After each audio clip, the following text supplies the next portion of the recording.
Mr. Investor, welcome back to the channel, baby. It seems like we're making another difficult video today. It's on Bionano Genomics. As you guys may know, we've been through the reverse split, but we're getting dangerously low and it could happen again. Updates about the technology, what people are utilizing the Sapphire system for, but my deepest concern is finances. Bionano Genomics has realized that they're running out of cash, so they've priced in $80 million financing in convertible notes and warrants. They've also announced their preliminary Q3 2023 results, and they didn't do so well. Quarter over quarter, they've only grown the install base by 20 systems. These guys had, over 100 people working in sales, and they only managed to install 20 systems in the last quarter. In terms of nano-channel array flow cells, take a look at this. Last quarter, we were on 7,062 nano-channel array flow cells as of June 30, 2023. So 7K flow cells were sold in the last quarter before this one. However, in this quarter, Q3, they've only sold 6,176 flow cells. Now, these guys have just started to realize that they need to reduce their headcount. They need to cut operating costs in order to survive. And it's just now. Why do they do it when they only have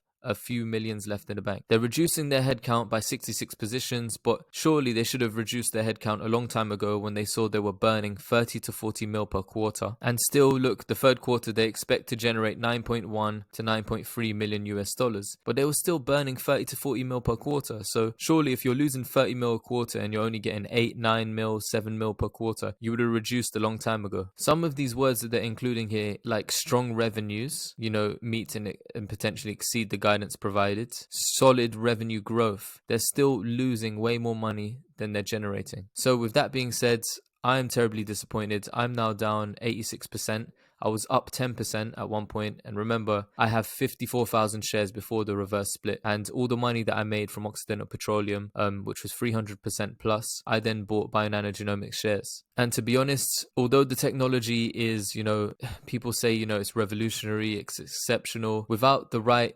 management in place who are going to be able to bring it where it needs to be, it seems like, this is literally just them burning cash and hoping for the best. You have it written in the pathologist. There's going to be, Bionano Genomics webinars. You have Pubudu on LinkedIn saying he's attending optical genome mapping. This was in terms of transforming the cell and gene therapy.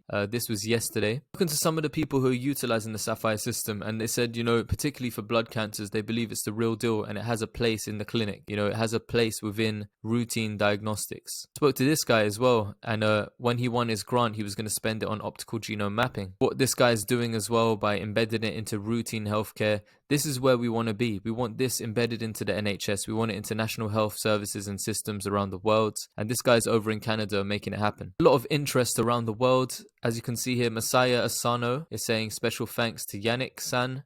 He introduced optical genome mapping for many researchers. It was like a seminar room over in Japan. And Masaya Asano works for the Asone Corporation. Worked for that company for 22 years and 7 months. So the interest is there for Bionano Genomics, but the only problem is, getting it implemented into the labs, into the clinics, getting this installed base up, cutting down their, increasing the revenues and cutting down their operating costs. They're only starting to move now that they're running out of money and they've lost investors' confidence, and they're going to screw investors over because, by continuing to ATM, they continue to dilute us. And if they're going to go for another reverse split after they, use these convertible notes, how long will it be before Bionano Genomics runs out of money completely? The market is so difficult to raise money. It's really hard.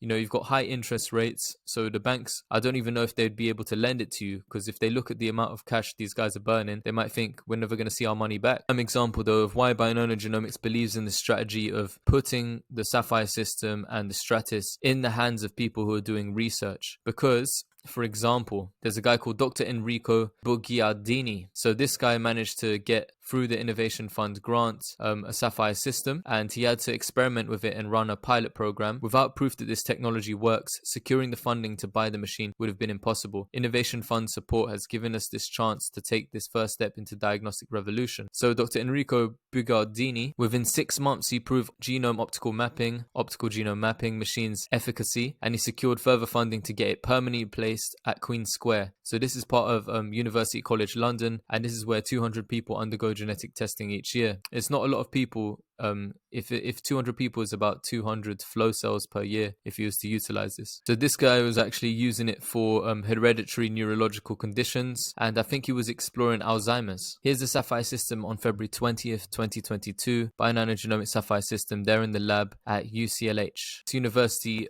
Queen's Square Institute of Neurology. Over at Oxford Brookes University, you have a research assistant, Karthika Jagannathan, who is working with various sequencing and optical genome mapping projects, active in the molecular genetics of eye development team. So this is something currently going on as well in the UK. This lady believed that Bionano Genomics Sapphire System or optical genome mapping would replace karyotyping. This is Dr. Jian Loring, Director of the Center for Regenerative Medicine, Professor Emeritus, Department of Molecular Medicine at Scripps Research. So the research that she does focuses mainly and surrounds pluripotent stem cells for regenerative medicine. The overall global regenerative medicine market size was valued at around $25.9 or $26 billion in 2022, and it expected to grow at 16.8% between 2023 and 2030. Just wanted to show you as well who's at one of the heads of Scripps Research. It's the 69-year-old Eric Topol, who's the American cardiologist and scientist. He is the executive vice president. When I still had my university email, I pinged this guy an email and I asked him about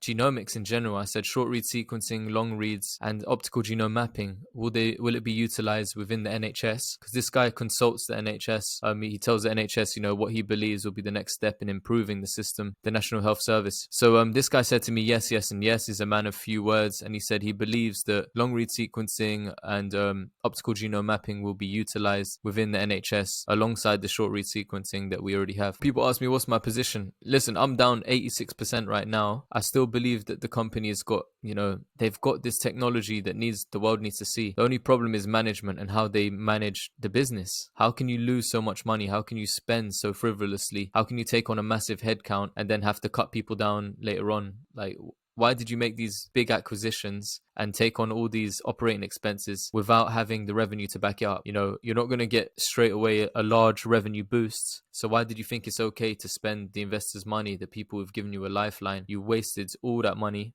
You've burnt money for how many years now? CEO of Bionano Genomics since 2011. So currently I'm just holding. I didn't buy a single share more because I just thought there might even be a second reverse split. I'm down so much already. It's either I cut my losses now or I just wait and hold. And with the way that they're burning cash, it's not looking good at all. And with the way that they kind of move words around, like, oh, it's been a strong quarter. They've only installed 20 systems. How can you say it's been a strong quarter? The revenue's not flying up at all. It's not going to 15, 20 mil per quarter. There's no big revenue boost. It's crawling at like a snail's pace. So yeah, it's not looking good. I'm going to continue to hold. I'm not going to buy any more shares. I'm going to wait out and see.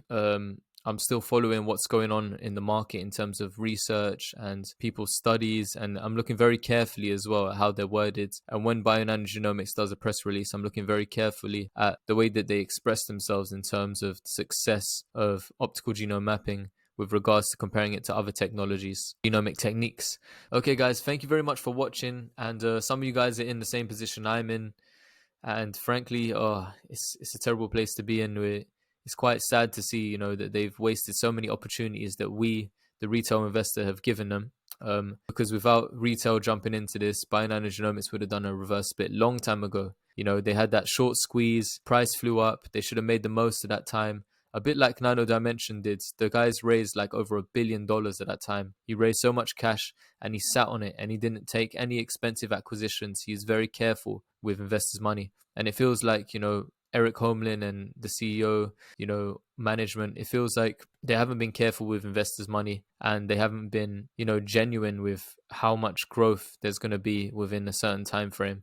It feels like all their guidance is very minuscule. It's very small steps whilst they're trying to show that they're in a good position, they're doing really well and things are moving along. It's still a long way off. And in terms of running a business, how can you be burning 40 mil a quarter and only bringing in 9 mil? Like it's not going to last, and they need to move quickly, and they're cutting down headcount now when we told them over a year ago they need to decrease their headcount. I was wishing you the best. Please remember, none of this is financial advice, for entertainment only. Please hit me with a thumbs up, hit the subscribe, drop me some comments down below, and let me know your thoughts and feelings. Okay guys, see you in the next video.